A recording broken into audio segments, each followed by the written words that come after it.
Morning my students. तो जैसा कि मैंने आपको प्रीवियस सीरीज़ में बताया था, प्रीवियस वीडियो में बताया था कि हम लोग एनसीईआरटी की फ्री सीरीज़ स्टार्ट करने वाले हैं। अब जिन बच्चों को भी एनसीईआरटी कवर करनी है फॉर द कॉम्पिटिटिव एग्ज़ाम्स या फिर वो अभी स्कूल गोइंग है, तो वो मेरी सीरीज़ को फॉलो कर सकते हैं। मैं यहाँ पर क्लास 7 से लेकर और क्लास 12 तक की सभी एनसीईआरटीज़ को कवर करवाऊँगा। ठीक है, यहाँ पर क्लास 7 से लेकर क्लास 12 तक की। लेकिन अगर आप लोग चाहते हैं कि मैं क्लास 6 की एनसीईआरटीज़ भी कवर करवाऊँ, क्योंकि वो भी एग्ज़ाम पॉइंट ऑफ व्यू से, एग्ज़ाम पर्सपेक्टिव से बहुत इम्पोर्टेंट है, तो आप मुझे नीचे कमेंट सेक्शन में बता सकते हैं। मैं आपको ज़रूर वो 6 क्लास की जो एनसीईआरटीज़ हैं वो कवर करवाऊँगा। चलिए आज अपन क्लास 7 की एनसीईआरटी आवर एनवायरमेंट स्टार्ट करेंगे। ठीक है, तो देखिए, सबसे पहली बात तो ये है कि सबसे पहले तो आपको ये जो बुक्स हैं class 7 all subjects, class 7 to 12th, ये आपको परचेज़ करना पड़ेंगी, तभी जाके आपको समझ में आएंगी। क्योंकि अगर आप मेरी वीडियोस देखेंगे सिर्फ और बाद में उसको रिवाइज़ नहीं करेंगे तो कोई पॉइंट नहीं रहेगा आपका ये पढ़ने का। इसलिए मैं आपसे रिक्वेस्ट करता हूँ कि आप सभी बुक्स को परचेज़ कर लीजिए, बाय कर लीजिए। ठीक है, ताकि आपको रिवाइज़ करने में कोई प्रॉब्लम ना हो। चलिए स्टार्ट करते हैं। मैं लाइन बाय लाइन आपको एक्सप्लेन करके बताऊँगा। ठीक है, देखिए, चैप्टर फर्स्ट है एनवायरनमेंट। यहाँ पर कुछ बेसिक सी डेफिनेशन दी हुई है जो कि आपको अंडरस्टैंडिंग बनाने में हेल्पफुल होगी। अब देखिए, after the long vacation when Ravi started going to school again he noticed that the only playground next to his school was dug up. एक लंबे वेकेशन के बाद जब रवि ने स्कूल जाना शुरू किया तो उसने नोटिस किया कि उसके स्कूल के बाहर का सामने का जो प्लेग्राउंड है वो काफ़ी तरीके से खुद चुका है या फिर उसको ख़त्म कर दिया गया है। ठीक है, तो लोगों ने रवि से कहा, जब रवि ने उनसे पूछा कि यहाँ पर का प्लेग्राउंड कहाँ गया, यहाँ का प्लेग्राउंड, पहले जो प्लेग्राउंड हुआ करता था जहाँ पर बच्चे खेला करते थे वो अब यहाँ पर नज़र नहीं आता, तो रवि को ये रिप्लाई मिला कि यहाँ पर एक बड़ी बिल्डिंग कंस्ट्रक्ट होने वाली है, एक बड़ी बिल्डिंग कंस्ट्रक्ट होने वाली है। ठीक है, तो Ravi was almost in tears when he realized that the big playground with its soft grass, marigold, butterfly is gone forever. He shared his feeling with his classmates in the assembly. तो अब उसने अपनी जो फीलिंग थी सभी बच्चे जो थे उनको बताई, अपनी क्लास के सारे बच्चों को बताई। ठीक है, और उन बच्चों ने असेंबली में अपनी प्रिंसिपल से पूछा। ठीक है, तो प्रिंसिपल ने जवाब दिया कि हाँ, इसी तरीके से हमारा जो एनवायरनमेंट है, देखिए यहाँ पर एक टर्म आ रही है एनवायरनमेंट, वो चेंज हो रहा है। ठीक है, in the class Ravi asked, और क्लास में रवि ने अपनी जो टीचर थी, ठीक है, उनसे भी इस बात पर डिस्कस किया और ये पूछा कि एनवायरनमेंट आखिर होता क्या है। तो टीचर ने जवाब दिया कि जो भी आप अपने सराउंडिंग में देखते हो, ठीक है, ये इंपॉर्टेंट चीज़ है, आप देखिए ध्यान रखिएगा, क्योंकि अक्सर एनवायरनमेंट जब टर्म आती है तो हम लोग कंफ्यूज हो जाते हैं। तो इसमें कंफ्यूज होने वाली कोई बात नहीं है, क्योंकि हमारे जो आसपास की जितनी भी चीज़ें होती हैं वो सब एनवायरनमेंट क्रिएट करती हैं, चाहे वो नेचुरल एनवायरनमेंट हो, चाहे वो मैन मेड एनवायरनमेंट हो। ठीक है, अब देखिए, तो रवि ने मतलब सोचा कि that means the school building table chair in the classroom even that open field the road the garbage my friends. ठीक है, अब उसने सोचा कि यार ये सारी चीज़ें जो हम हमारे आसपास देखते हैं, चाहे वो टेबल्स हो, चेयर्स हो, या फिर स्कूल बिल्डिंग, रोड्स और जो ब्रिज हो गए, ये सब हमारे एनवायरनमेंट में ही आती है। ठीक है, तो टीचर ने इसका एक सिंपल सा जवाब दिया, yes.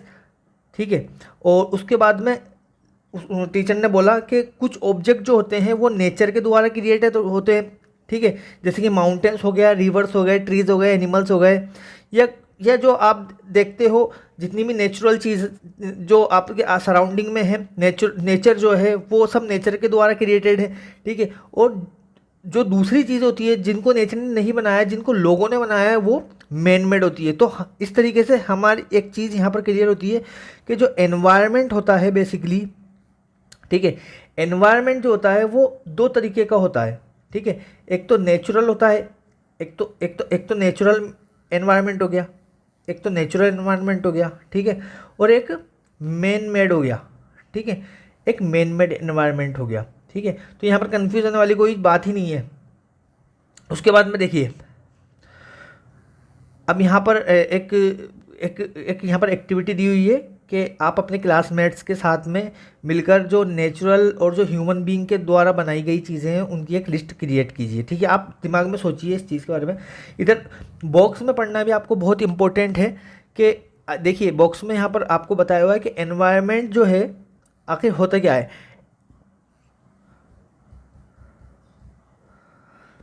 Environment is our basic life support system. Environment जो होता है हमारा बेसिक लाइफ सपोर्ट सिस्टम होता है, ठीक है।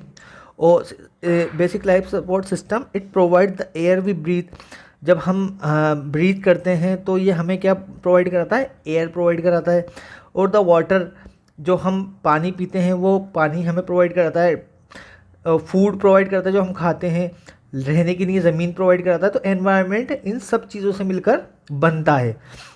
अब देखिए किस तरीके से हम लोग इस नेचुरल एनवायरनमेंट को मॉडिफाइड कर रहे हैं, ठीक है। देखो अब किस तरीके से कर रहे हैं, जो कार्स हम चलाते हैं उससे पोल्यूटेंट्स निकलते हैं जो कि एयर में मिलते हैं। वाटर जब हम पोर्ट के अंदर कलेक्ट करते हैं, ठीक है। फूड जो है हम वेसल में सर्व करते हैं, ठीक है। और उसके अलावा and land is use to build factories. और जब हम लैंड यूज़ करते हैं बिल्डिंग्स बनाने के लिए, फैक्ट्रीज बनाने के लिए, अलग अलग तरीके की मिल्स बनाने के लिए, ठीक है। और उसके अलावा फिर हम देखिए हमारे जो डेली यूज़ में आने वाले जो गुड्स हैं जैसे कार हो गए, ठीक है।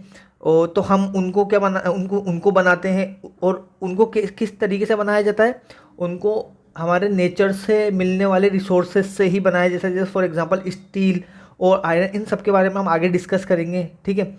और ये कहाँ क्रिएट होता है, मिल्स फैक्ट्रीज के अंदर ये क्रिएट होता है, ठीक है। इस तरीके से हम लोग हमारे नेचुरल एनवायरनमेंट को मॉडिफाइड करते हैं, ठीक है। समझ में आ गया। चलिए आगे चलते हैं।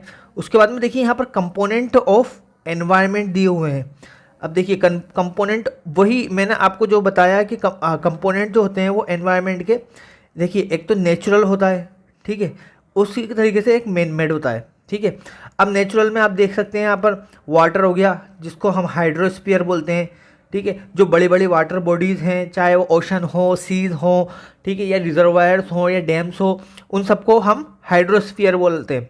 उसके बाद में एयर जो हो गई वो भी एक नेचर का एक कंपोनेंट है, एनवायरनमेंट का एक कंपोनेंट है जिसको हम नेचुरल एनवायरनमेंट बोलते हैं, ठीक है। उसके अलावा देखिए इसको हम एटमॉस्फेयर बोलते हैं, क्या बोलते हैं, एटमॉस्फेयर। उसके बाद में लैंड हो गया, इसको लिथोस्फीयर बोलते हैं। लिविंग थिंग हो गई, इसको बायोस्फीयर बोलते हैं, ठीक है। अब लिविंग थिंग में चाहे वो ट्रीज़ हों, प्लांट्स हो, छोटे ऑर्गेनिज्म हों, ठीक है, या फिर कोई बड़े जानवर हों, उनको हम सबको इस एनवायरनमेंट के नेचुरल कंपोनेंट में ही रखते हैं, एनवायरनमेंट के नेचुरल कंपोनेंट्स में, ठीक है। उसके बाद में देखिए यहाँ पर इसको बायोस्फीयर बोला जाता है। अब ह्यूमन मेड आप देख सकते हैं यहाँ पर बिल्डिंग्स हो गई, पार्क्स हो गए, ब्रिज हो गए, रोड्स हो गए, मॉन्यूमेंट्स हो गए या फिर इंडस्ट्रीज हो गए। देखिए यहाँ पर ह्यूमन हो गए, ठीक है। अब ह्यूमन भी एक नेचर का ही पार्ट है, ठीक है। अब देखिए हम इंडिविजुअल होते हैं, ठीक है, हम भी एक नेचर का पार्ट हैं, एनवायरनमेंट है, ठीक है। उसके अलावा देखिए आप फैमिली हो गई। उसके अलावा आप देख सकते हैं यहाँ पर कम्युनिटी हो गई, रिलीजन हो गया, ठीक है। एजुकेशनल एक हमारा पीयर ग्रुप हो गया।